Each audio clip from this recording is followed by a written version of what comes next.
बड़ी खबर का रुख करेंगे। बिहार में 7 मई को सम्राट कैबिनेट का विस्तार होने वाला है। पटना के गांधी मैदान में शपथ ग्रहण समारोह होगा। शपथ समारोह में शामिल होंगे प्रधानमंत्री नरेंद्र मोदी, ये भी सूत्र बता रहे हैं। शपथ समारोह में अमित शाह भी शामिल होंगे। पटना के गांधी मैदान में तैयारियां शुरू हो गई हैं। शपथ ग्रहण समारोह को लेकर कैबिनेट विस्तार होने वाला है। सम्राट चौधरी जो कि बिहार के नए मुख्यमंत्री बने हैं, और अब शक्ति प्रदर्शन की भी एक तरीके से तैयारी है, क्योंकि कैबिनेट विस्तार के दौरान बिहार में 7 मई को प्रधानमंत्री नरेंद्र मोदी भी शपथ समारोह में हिस्सा ले सकते हैं। इसके अलावा गृह मंत्री अमित शाह भी वहां पर पहुंच सकते हैं।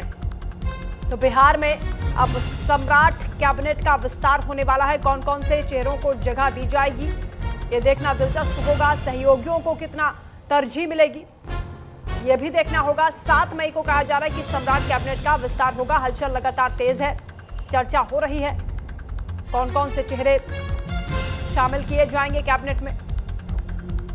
बिहार में सम्राट चौधरी ने कमान संभाल ली है और कई बड़े फैसले भी उन्होंने लिए हैं शपथ के बाद, और अब कैबिनेट विस्तार की चर्चा तेज हो गई है। पटना के गांधी मैदान में पार्टी ने तैयारियां भी शुरू कर दी हैं, जहां शपथ समारोह होगा। कई मंत्री शपथ ले सकते हैं, कई नए चेहरे भी इस दौरान दिखाई दे सकते हैं। इससे पहले सम्राट चौधरी दिल्ली भी पहुंचे, जहां उन्होंने रक्षा मंत्री राजनाथ सिंह से मुलाकात भी की थी। वो तस्वीरें भी सामने आई थी। और अब हलचल बहुत तेज हो चुकी है, तारीख भी सामने आ गई है, जो सूत्रों के हवाले से जानकारी मिल रही है कि 7 मई को कैबिनेट विस्तार हो सकता है। शपथ समारोह में प्रधानमंत्री नरेंद्र मोदी भी हिस्सा ले सकते हैं। गृह मंत्री अमित शाह भी पहुंचेंगे, ये भी जानकारी मिल रही है। संजीव राय संवाददाता हमारे साथ जुड़ रहे हैं। संजीव, क्या हलचल है, क्या तैयारियां हैं? शपथ समारोह होने वाला है और कैबिनेट विस्तार को लेकर कौन कौन से चेहरे हैं जिन पर मुहर लग सकती है? देखिए, बिल्कुल वंदना, अब जिस तरह से बंगाल का जो चुनाव हुआ उसमें एक प्रचंड बहुमत के साथ बीजेपी ने कह सकते हैं कि सरकार वहां बनाएगी, तो उसका इम्पैक्ट बिहार में सीधा देखने को मिलेगा। क्योंकि जिस तरह से बिहार के पूर्व मुख्यमंत्री नीतीश कुमार लगातार सत्ता पर काबिज रहे लगभग 20 सालों के इस शासन में, और उसके बाद जिस तरह से सम्राट चौधरी को कमान दी गई बीजेपी के द्वारा, तो निश्चित तौर पर बिहार की सियासी समीकरण में जो एक बदलाव आपको देखने को मिलेगा। और आपने खुद ही कहा कि कई ऐसे चेहरे हैं जो बदल सकते ही नहीं बदलेंगे, और जो हमारे पास सूत्रों के हवाले से खबर है, लगभग 30 से 40% ऐसे मंत्री जो पहले थे उनको हटाया जा सकता है और नए चेहरे यानी युवा चेहरों को जगह दी जाएगी। और बीजेपी कह सकते हैं कि पूरी स्ट्रेटेजिकल प्लान बनाकर बिहार में जो शपथ ग्रहण समारोह गांधी पटना का जो ऐतिहासिक गांधी मैदान है उसमें इसकी पूरी तैयारी शुरू हो चुकी है, और गांधी मैदान को पूरी तरह से सील कर दिया गया है, और प्रशासन और पुलिस के लोग लगातार वहां तैयारियों में जुट गए हैं। जो जानकारी है, 7 तारीख को शपथ ग्रहण समारोह हो सकता है, जिसमें 16 मंत्री बनाने की बात आ रही है। लगभग 32 मंत्री जो है शपथ ग्रहण समारोह में हिस्सा लेंगे, और इसमें खुद जो प्रधानमंत्री हैं नरेंद्र मोदी, वो अमित शाह के साथ साथ ये भी जानकारी मिल रही है कि कई राज्यों के मुख्यमंत्री इसमें शामिल होंगे। और कहीं ना कहीं कह सकते हैं कि बीजेपी की जो प्रचंड जो बहुमत मिला बंगाल में, वो उसका एक कह सकते हैं कि एक शक्ति प्रदर्शन ही कहिए या फिर एक प्रचंड जीत। तो ये इसका बहुत इम्पैक्ट पड़ेगा आने वाले जो लोकसभा चुनाव हैं, क्योंकि बिहार के ही धरती से कह सकते हैं कि जो राजनीतिक इतिहास की बात होती है या राजनीति की जो कह सकते हैं शुरुआत या फिर एक नया उद्भव, तो ये एक कह सकते हैं कि यहाँ बिहार में जो ये शपथ ग्रहण होगा इसका इम्पैक्ट पूरे देश में पड़ने वाला है। और ऐसे में बिहार में भी कोशिश रहेगी पूरी, और कोशिश ये की भी जा रही है कि कैसे जो है बिहार में जो शपथ ग्रहण समारोह के बाद सरकार बने, वो नीतीश कुमार के साथ लेकर चलने की बात है। जो नीतीश कुमार जो संभावित मंत्रियों की लिस्ट है उसमें किस किस के नाम है, सहयोगियों को किस तरीके से यहाँ पर बांटा जाएगा, कितना उनको तरजीह दी जाएगी, चाहे एलजेपी हो, जेडी हो या फिर एचएम की बात करें? देखिए, बिल्कुल अगर हम संभावित नामों की बात करें तो बीजेपी के अंदर कई ऐसे नेता हैं।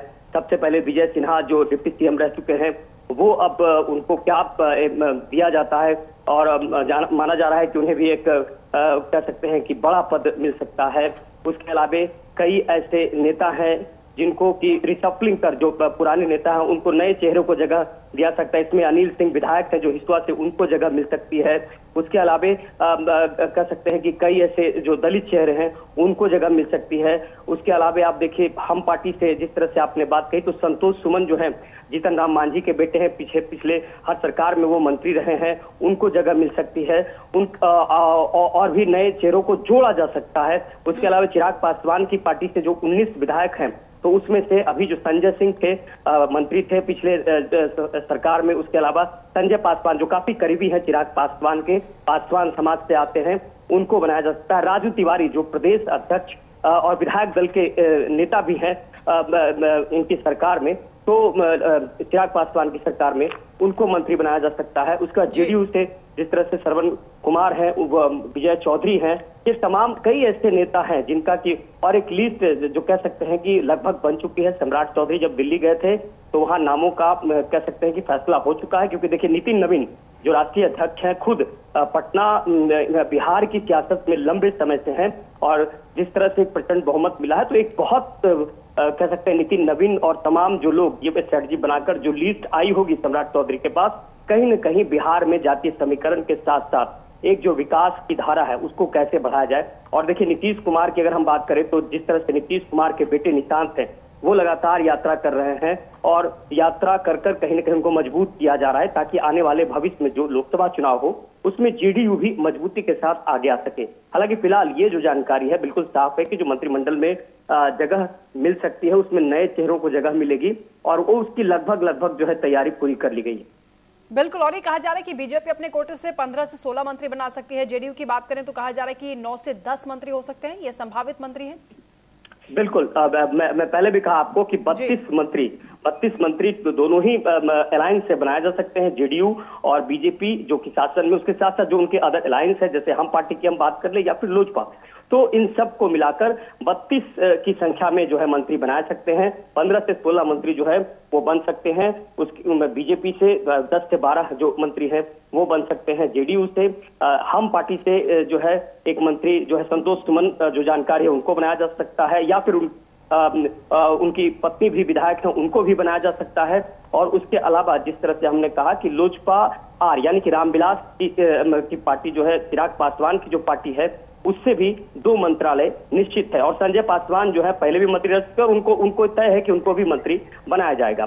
फिलहाल देखिए इन सारी जो संभावनाएं हैं वो कैद हो चुकी हैं, लिफाफे में बंद हो चुकी हैं, और जो जानकारी है कि 7 तारीख को और कैबिनेट का विस्तार होता है, तो इन कई कह सकते हैं कि नए चेहरों के साथ साथ नए समीकरण सामने देखने को मिलेंगे। बिल्कुल, कौन कौन से दिग्गजों को जगह दी जाएगी देखना होगा। संजीव, बहुत शुक्रिया आपका तमाम जानकारी। शुक्रिया।